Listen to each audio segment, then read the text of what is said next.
What are the best healthcare clinics doing in December to make sure that January is a kick-starting month for 2025? G'day, guys. It's Pete here from Clinic Mastery, and today we're going to be talking through this specific topic because it's one that's coming up a lot at this time of year.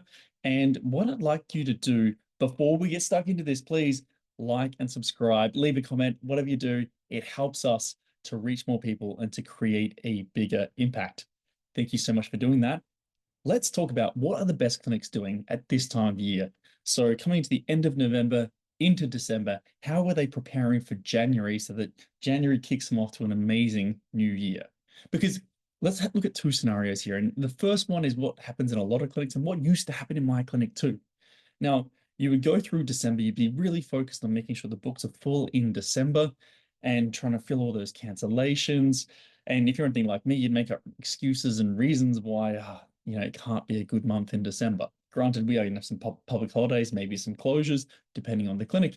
But one thing that I always started looking at, sorry, not always, but I started looking at was revenue per trading day. And I want to make sure that my revenue per trading day was as good or better than other months of the year. And that was a way that I measured this.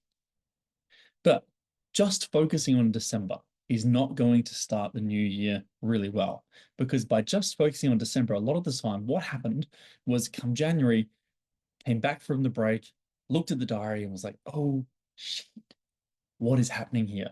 I have all this white space in the calendar, all these empty appointments. I've got to get these therapists full. And I went into reactive mode. And that's where I'm going into email campaigns to the database to try and get people in to fill the diaries. I'm trying to market Google ads, Facebook ads. I'm going out trying to get referral partners. It's not a great time to do that in early January, though. That makes it hard as well. So all of these things I'm trying to do to try and fill the calendar. And then I'm looking typically around the end of January and go, oh, I've got one or two new grads starting as well. And my team isn't full right now.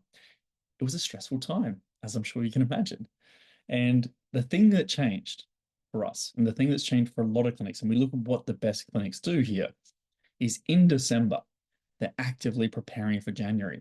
Now, one key thing, and I see this mostly across clinics where there's a lot of private paying clients or a larger clientele base that's private.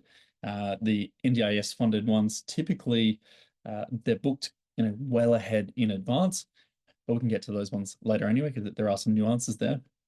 If we look at the private side of it and what we're doing in those clinics, in December, we want to make sure that everyone is booked according to their management plan. Okay, so let's say your clinic closes for 7 days, basically from Christmas through to the start of January. You're going to have a clinic closure. What happens in a lot of clinics is therapists will say, see how you go, call us in the new year. That happens all too often, whether they're closing or someone's going away on holiday or the therapists are going away on holiday, whatever it may be. But they say, give us a call in the new year. And so we have this huge amount of clients who have to give us a call in the new year. And there's a bit of perceived indifference. They're like, oh, when should I call? And, if it's 80% better, do I call? If it's 90% better, do I call? It leaves a lot of confusion. It doesn't give them a lot of certainty. So what we want to make sure in December is everyone should be booked according to their management plan into January. And so if you were to look at clients with our upcoming appointments at the end of December, everyone who hasn't been discharged should be booked into January. So if in your clinic you have a discharge list, what I would do is look at the discharge list, look at the clients with our upcoming appointments, and then see, does it match exactly? Okay, because it should. And if it doesn't, you're going to have a whole list of names of people who need to be contacted to make sure that we book them in January to make sure that they're getting appropriate care. That's what the best clinics are doing. And when you do that really well, January is quite a bumper month to kick off the year. It's a lot less stressful. You're a lot less reactive, right? So rather than thinking of January as the month where you need to do lots of things, think of December as the month where we prepare for January, and it makes January, like I said, the springboard to the new year. Now, when we're looking at the more pediatric clinics and we've got more funded clients there, now these clients are booked very far ahead typically. They can be booked for the entire year, basically. But one thing that you can work on to actually improve the holidays there is around the start of November, actually contact each family or have the therapist talk to each family and get from them what dates, if any, will they be on holiday.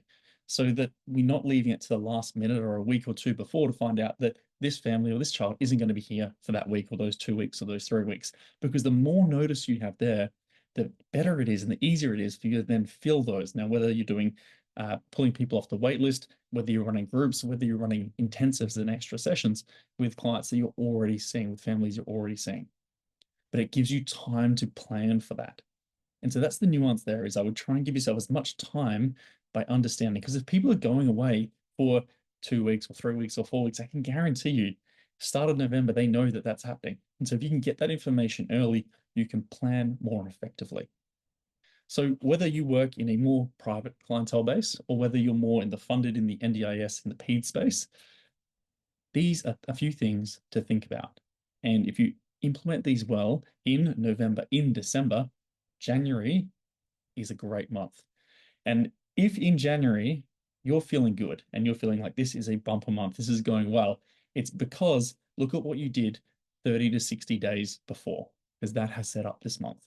And whenever anything is going really well in your clinic, always think, what was I doing, 1, 2, 3 months ago? Because I was really killing it then to be where I am now. And we have this recency bias where we look at a great month now or things are going really well, and we look at the things we've done very, very recently. But look at those plans, look at that strategic plan that you've been implementing for the last quarter.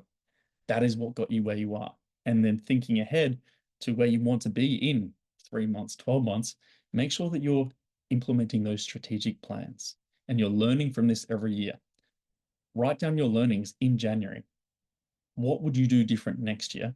And then make sure come October, November, you're implementing that into the strategic plan. All right, my friends, I hope you made it this far. And if you did, please make sure you leave a like, a comment, and subscribe if you can. And I will see you in the next video.